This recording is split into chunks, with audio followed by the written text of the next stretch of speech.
생활 속 거리 두기로 방역 단계가 낮아졌지만 시민들은 여전히 마스크를 쓰고 출근길에 나섰습니다.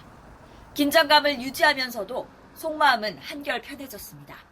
심적으로 조금 더 여유가 생긴 것 같고요. 상황이 크게 달라진 것 같지 않지만 음식점이나 그런 공원이나 이런 데 사람들이 부쩍 많아진 것 같기는 해요.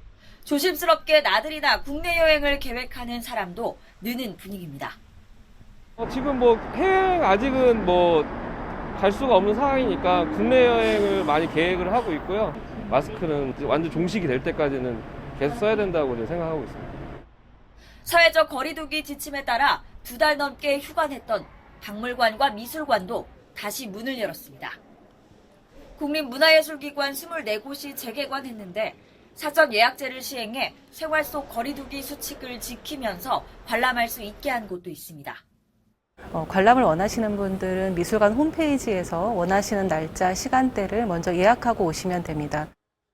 생활 속 거리두기로 가장 달라진 점은 사람과 사람 간의 권고 거리입니다. 기존에는 2m 간격을 유지해야 했지만 이제 2팔 정도 길이로 줄었습니다. 아프면 집에서 사흘에서 나흘 쉬기, 손을 자주 씻고 기침할 때 옷소매로 가리기, 매일 2번 이상 환기하기 등이 포함되어 있습니다. 언제 어디서 슈퍼 전파자가 나올지 모르는 만큼 방역 수칙의 강제성을 높여야 한다는 지적도 있습니다. 아프면 3, 4일 집에 머물기 같은 수칙을 실제로 지킬 수 있겠느냐는 겁니다.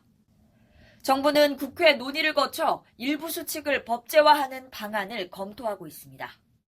국회에서도 이러한 논의를 거쳐서 받아들여지는 부분에 있어서는 법제화가 가능할 수 있겠다라는 생각입니다. 완화된 방역 지침에 시민들의 마음도 한결 가벼워졌지만 아직은 긴장의 끈을 유지하고 있습니다. 이전처럼 자유로운 일상을 기대하며 모두 한마음으로 완전한 종식을 바라고 있습니다. 연합뉴스TV 구하림입니다. 경제 성장률부터 일자리, 수출까지 코로나19 사태 석 달 만에 경제 지표들은 전방위 경고음을 울리기 시작했습니다. 상황의 엄중함에 정부는 소상공인부터 대기업까지 아우를 수 있는 240조 원 규모의 응급 처방을 내놨습니다. 크게 내수진작용 재난지원금, 자영업자와 기업 줄도산 방지용 경영안정자금, 여기에 일자리 지키기 지원이 더해집니다. 이 중 14조 3천억 원 규모인 정부 주도 긴급재난지원금은 전례 없는 시도지만 효과가 검증된 것은 아닙니다.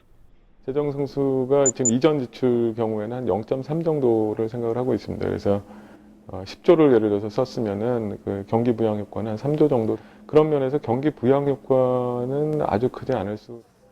이 때문에 내수를 진작하려면 연말까지 매월 풀어야 한다는 주장도 나옵니다. 7개월 정도 내가 볼 땐 지원을 해줘야 돼요.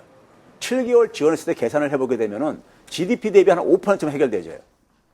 문제는 이 돈이 결국 미래에 누군가 갚아야 할 빚이란 점입니다.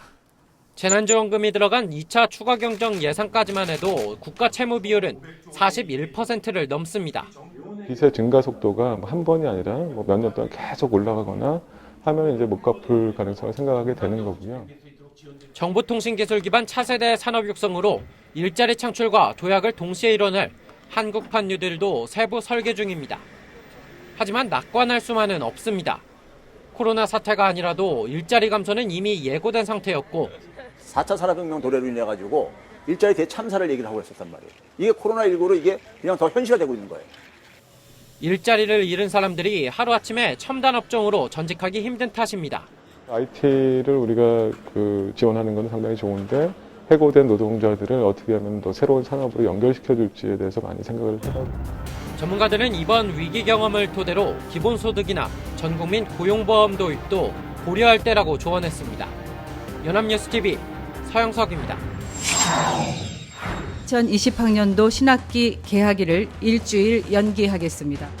앞으로 2주가 매우 중요하다고 판단하고 당초 3월 23일에서 4월 6일로 2주 더 추가. 코로나19 확산으로 늦춰진 2020학년도 개학. 4차례 연기 끝에 사상 초유의 온라인 개학이 이뤄집니다. 고심 끝에 전면 도입하는 원격 수업은 코로나19와의 전투 중에 시도하는 또 하나의 담대한 도전입니다. 지난달 20일 초등학교 저학년에 온라인 수업 마지막 합류로 개학 연기는 49일 만에 공식 종료됐고, 지난 4일 정부는 유치원, 초중등 특수학교에 등교를 결정했습니다. 오는 13일 고3을 시작으로 순차적 등교가 시작됩니다. 이후 일주일 간격으로 학년별 추가 등교가 진행되고, 다음 달 1일이면 초중고 전학년이 등교 수업을 하게 됩니다. 코로나19 진정세의 상징과 같은 등교 소식에 시민들은 반기면서도 우려를 나타냅니다. 좋아요. 우리 손자들도 이제 나가니까 학교, 유치원도 다니고 이러니까 좋더라고요. 또 애들도 좋아하고 하니까.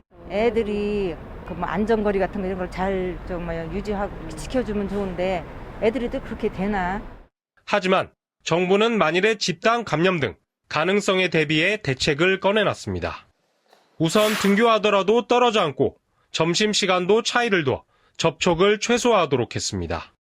또 일정 기간 등교 선택권을 부여하고 의심 증상자의 출석 인정과 대체 시험도 허용했습니다. 확진자가 나온 학교는 원격 수업으로 전환합니다. 전문가들은 마스크 착용과 손 씻기, 환기 등 예방과 함께 빠른 진단이 학교 방역에서 최우선이라고 강조합니다.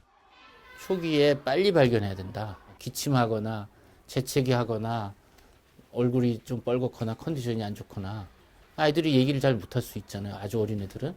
그게 선생님들 역할이 중요한 거죠. 코로나19 사태의 종식과 재확산의 갈림길에서 학교는 지금 그 향방을 결정한 핵심 열쇠를 쥔 곳이 되고 있습니다.